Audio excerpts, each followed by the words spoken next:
Salut les gars et bienvenue dans cette nouvelle vidéo de la chaîne La Séduction pour les zéros. Si tu ne me connais pas, je m'appelle Brice, c'est moi qui ai créé cette chaîne pour aider les gars à comprendre comment on peut faire une rencontre simple dans la vie de tous les jours, comment on peut arriver à matérialiser une approche, voilà, simple qu'on pourrait faire, comme on faisait il y a des dizaines et des dizaines d'années en arrière, avant que les applications de rencontre n'arrivent sur le marché, et comment arriver donc à se créer une relation, qu'elle soit à long ou à court terme, peu importe que tu veuilles multiplier les conquêtes ou bien justement te poser avec une fille qui te plaît, eh ben c'est tout l'intérêt justement de ce que j'explique moi dans cette chaîne, c'est comment on peut générer une rencontre le plus facilement possible avec quelqu'un, et puis surtout les gars, vous allez mettre votre destin, puisque terminer le coup du hasard là qui fait tomber une fille devant vous, et vous dire bon bah on se plaît bien, je lui plais, surtout je lui plais, ça c'est rare, elle me plaît un peu, mais bon, c'est pas la fille de l'année, mais bon, il y en aura pas 36, donc bon, on va se caser avec elle,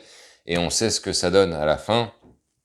C'est ce que vivent les trois quarts des couples en France, là, pour la plupart. Ils se casent, ils savent même pas si ça vaut vraiment la peine de le faire. Derrière, on connaît les conséquences. Je l'ai vécu moi-même, donc je peux bien vous en parler, effectivement. Et c'est ça, tout ça qu'on essaie de traiter dans cette chaîne, les gars. Donc n'oublie pas de t'inscrire, de cocher la cloche, et de t'abonner. Ben oui, parce qu'il y en a encore qui s'abonnent pas, les gars. Oui, c'est fatigant, c'est fatigant.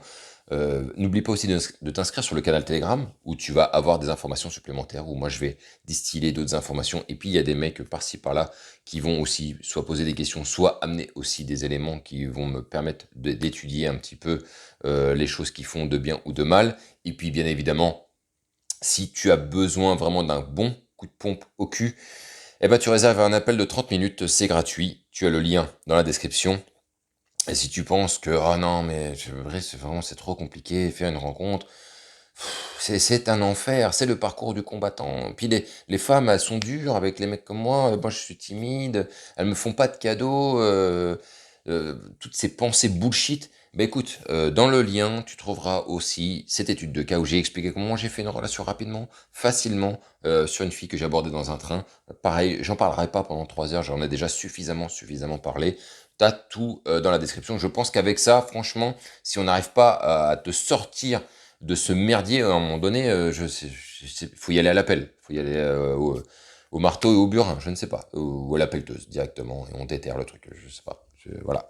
Donc aujourd'hui, je voulais vous parler du fait, et je pense qu'il y en a plein qui ont vécu ça moi-même, je l'ai vécu à une époque, et je trouvais que c'était une opportunité de fou, quand t'as un de tes amis qui te dit, hey, je vais te présenter une petite, mon pote. Il y en a marre, t'es tout seul, machin. Je vais te présenter une meuf, t'inquiète, ça va le faire.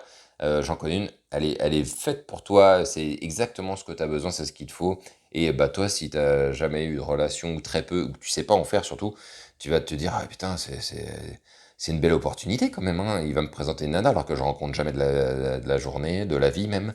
Donc ouais, c'est cool. Et donc ça va vous mettre sous pression. Et puis surtout, les gars, bah vous faites pitié, quoi. C'est ça le problème, c'est que vous faites pitié. Autant pitié que moi j'ai pu faire pitié quand on m'a sorti un jour. Ah, je vais te présenter une nana, tu vas voir. Bah, elle est célibataire aussi, donc bah, c'est super, vous allez pouvoir vous entendre.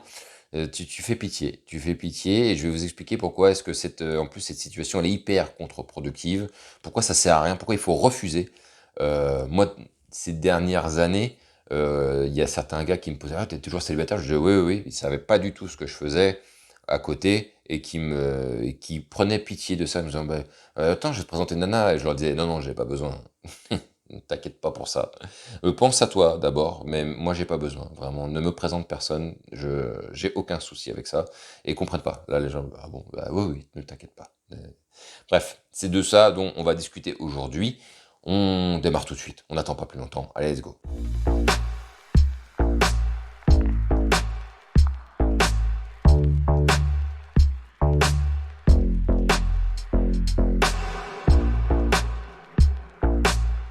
Alors pourquoi les gars, est-ce que je vous dis que vous faites pitié quand on vous présente une nana? Pourquoi c'est même pas une opportunité, ce genre de choses? Je vais vous expliquer de manière très claire. Pourquoi est-ce que ça va vous mettre dedans, cette affaire?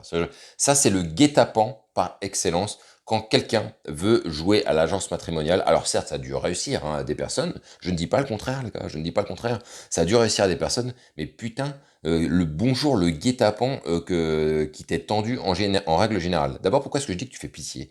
Ça veut dire que on voit que tu es tellement seul, tu personne à côté de toi, qu'il y a des personnes qui se disent: «Il faut qu'on l'aide».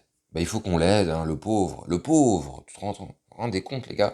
Il est tout seul depuis tout ce temps. Il faut qu'on l'aide à trouver quelqu'un, c'est pas normal. C'est un mec bien, je sais pas, on va bien arriver à lui trouver une nana qui va lui plaire et à qui il va plaire aussi, c'est important. Et donc, si ils connaissent certains des copines qui sont célibataires, ils vont se dire: bonne, ouais, ils vont bien aller ensemble les deux. Donc, il y a des gens des fois qui aiment bien jouer les entremetteurs et donc qui veulent organiser un petit rendez-vous comme ça en disant bah tiens justement comment on va faire, on va se faire, on va dire qu'on va se prendre un verre et je vais lui dire de venir ce jour-là et comme ça bah, je te la présente puis après ouais, tu te débrouilles, hein, tu connais comment ça se passe et puis toi bien évidemment comme tu sais pas du tout comment ça se passe et comment gérer cette affaire-là, eh bien lorsque la situation se présente comme ça m'est un jour il y a très très très longtemps en arrière un mec qui me présentait Nana mais elle était en plus très très très jolie quoi, mais j'ai rien su faire, je savais même pas manier une conversation, enfin c'est bien beau de me la présenter mais et puis je pense surtout qu'on était vraiment trop différents, on était dans des univers vraiment trop différents.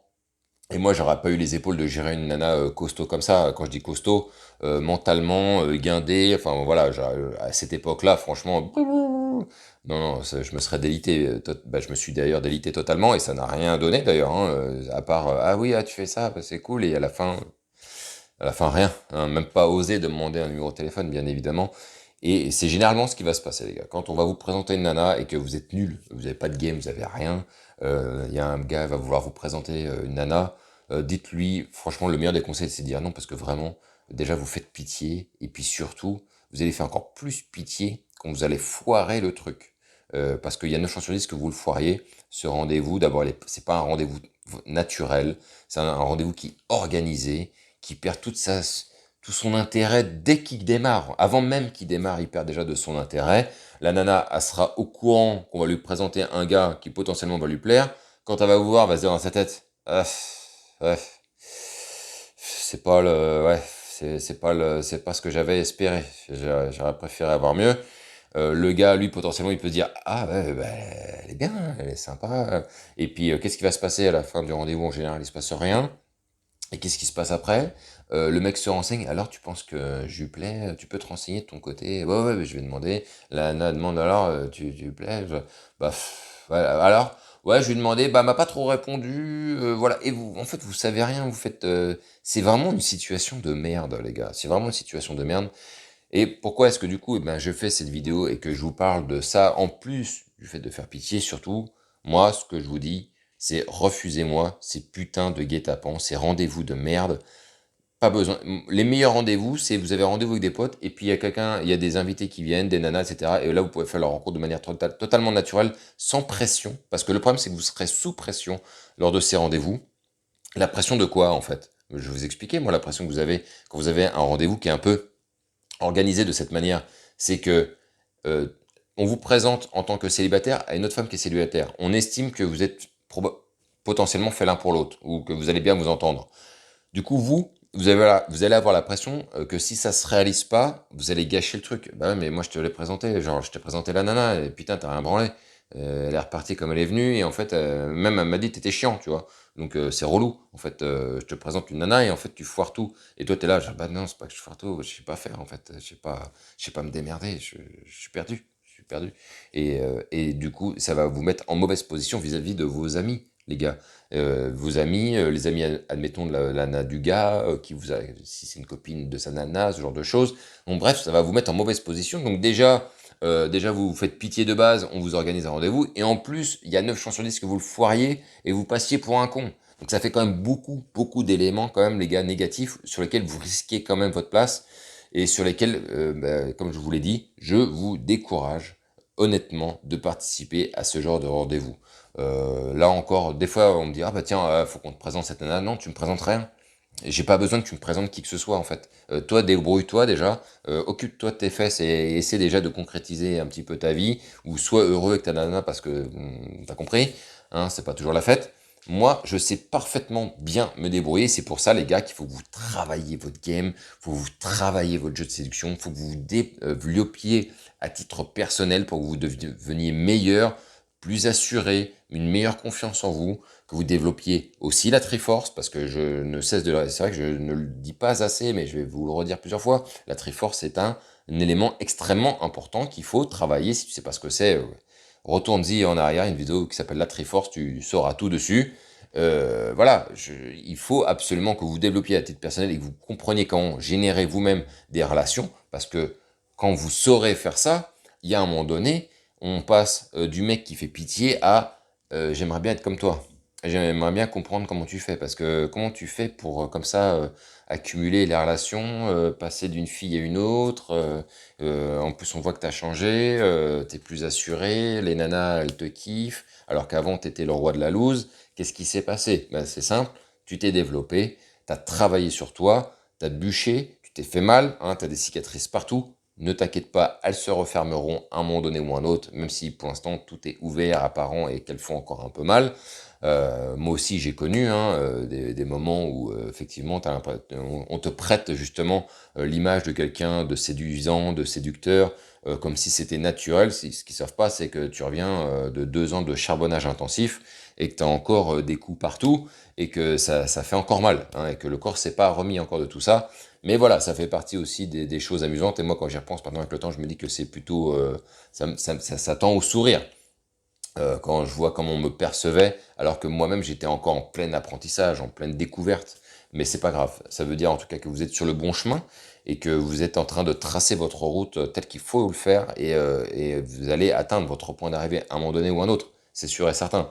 Donc voilà, refusez toutes ces merdes hein, de rendez-vous à arranger, aménager. D'ailleurs, ceux qui font les agences matrimoniales en général feraient bien mieux, souvent d'ailleurs, de balayer devant leur porte. Moi, personnellement, je ne présenterai pas non plus de nana à des gars parce que je connais leurs valeurs. Les mecs que je connais qui ont du game, ils n'ont pas besoin de moi, si vous voulez. Et ceux qui n'ont pas de game, si je leur présente, ils vont me foutre la rage. Parce que je vais voir qu'ils vont faire de la merde. Et j'ai pas envie de voir ça. Donc, l'un dans l'autre, je veux pas qu'on me le fasse et je vais pas le faire non plus aux autres. Et je vous encourage à être dans cet état d'esprit. D'ailleurs, j'ai déjà vu des gars qui essaient d'arranger des choses alors qu'ils sont nuls, mais nuls à chier en termes de game. Ils ont rien dans le sac et ils pensent être suffisamment forts parce que ça fait 15 ans qu'ils sont avec la même nana, ils sont complètement assurés, complètement détendus. Bon, moi, je suis en couple, très bien. Sauf que c'est la seule meuf qu'ils ont rencontrée dans leur vie et que demain, quand elle va se barrer pour aller, parce qu'elle en aura marre de lui et qu'elle voudra coucher avec un autre gars, il sera à poil et c'est le genre de gars qui a été très assuré un an avant et qui après va atterrir sur cette chaîne pour savoir comment on fait. Voilà les gars, voilà où on en est. Donc on se calme avec tout ça. Ne faites pas l'agence matrimoniale si vous aviez l'idée de le faire et surtout ne recevez pas ce genre de rendez-vous de merde. Ça pue de ouf et pour toutes les raisons que je vous ai évoquées juste avant. Donc mets-moi un petit commentaire, dis-moi ce que t'en penses, dis-moi, est-ce que ça t'est déjà arrivé d'abord, ce genre de... Est-ce que t'as déjà vécu ces moments de malaise, comme moi ça m'est arrivé, où on a voulu te présenter une nana? Je serais très curieux de savoir les gars si ça vous est déjà arrivé, mettez-moi un commentaire sur ça, dites-moi si vous avez déjà connu ce genre de situation, ou si même vous avez voulu le faire avec un gars et ça s'est mal passé, et même si ça s'est bien passé d'ailleurs, je serais très curieux de vous lire à ce sujet. Voilà les gars, sur ce on se retrouve pour une prochaine vidéo. Ne lâchez rien, on continue de charbonner et vive le game.